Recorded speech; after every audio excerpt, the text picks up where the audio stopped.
In the heart of winter, when the world is hushed under a thick blanket of snow, some of the most beautiful stories unfold, not in grand halls, but in the quiet solitude of nature. Today, we want to take you deep into a snowy forest in America, where an elderly man and his loyal deck created something truly magical. It's a story about creativity, companionship, and the simple joys that can be found even on the coldest of days. Imagine this, a vast, silent forest, every branch is heavy with fresh powder.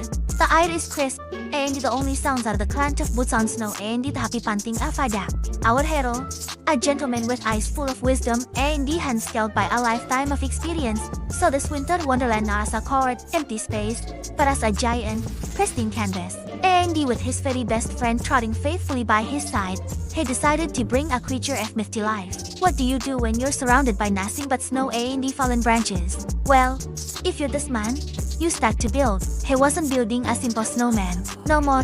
His vision was far grander. He began by gathering dry, sturdy branches that had fallen to the forest floor. These wouldn't be just sticks. They would become the skeleton, the very bones of his creation. You could see him carefully selecting each piece. A long, curved branch for a powerful back, far shorter, solid ones for the legs, positioned as if the creature was about to leap. His stick watched with endless curiosity, occasionally nudging a branch with its nose as if to say, "How about this one?" It was a silent collaboration, a dance between man, deck, and nature. This wasn't just a project, it was a shared adventure.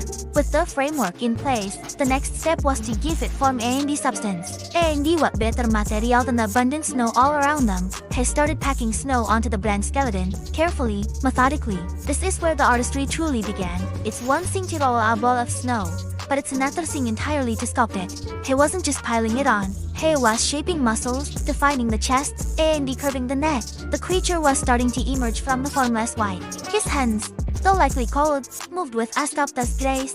He smoothed the surfaces, carved out details, and little by little, a powerful, majestic goat began to take shape. It stood proudly in the clearing, a testament to patience and vision. The deck would circle the growing sculpture, tail wagging, sometimes letting out a soft bark of what he can only imagine was pure encouragement. The bond between them was as tangible as the sculpture they were creating. But this was no more ordinary goat. The man had something more fantastical in mind. He searched for two more perfect branches, long and elegant, with a natural, wing-like spread. He carefully secured them to the goat's back, angling them upwards as if ready for flight. A winged goat, a creature straight out of a storybook. Now standing in the middle of a real-life winter forest, it was a stunning sight. The deck, intricate branches of the wings contrasting beautifully against the pure white snow of the body. The structure was complete, but the masterpiece was not yet finished. The final touch, the one that would breathe life and personality into the snow beast, was color. The man brought out a small set of paints and brushes. In the vast wideness of the forest, these little pots of color looked like jewels. He started with a deep, rich brown for the hooves and the horns he had so cleverly shaped. Then, he moved to the wings. With delicate strokes, he began to paint the feathers, using shades of gray, white, and black, giving them depth and a realistic texture. He didn't just color them. He painted the illusion of every single feather, a painstaking process that showed his incredible dedication. He added subtle shadows to the goat's body to enhance its muscular form and he painted its eyes with a striking, lifelike intensity. It was as if the goat was looking right at you, full of ancient wisdom and wild spirit. The final touch was a splash of brilliant red and gold on the decorative parts of the wings, a flourish that made the entire sculpture pop. It was no more longer just a model made of snow and sticks. It was a vibrant, breathtaking work of art. So it stood, a magnificent winged goat, resplendent in its painted glory, a mythical guardian of the winter woods. The man stepped back, a quiet smile of satisfaction on his face. His death sat proudly beside him, looking up at their creation and then back at his human, as if to share in the triumph. They had taken the simplest materials, water, wood, and a little bit of pigment and transformed them into something extraordinary. The story isn't just about building a cool snow sculpture.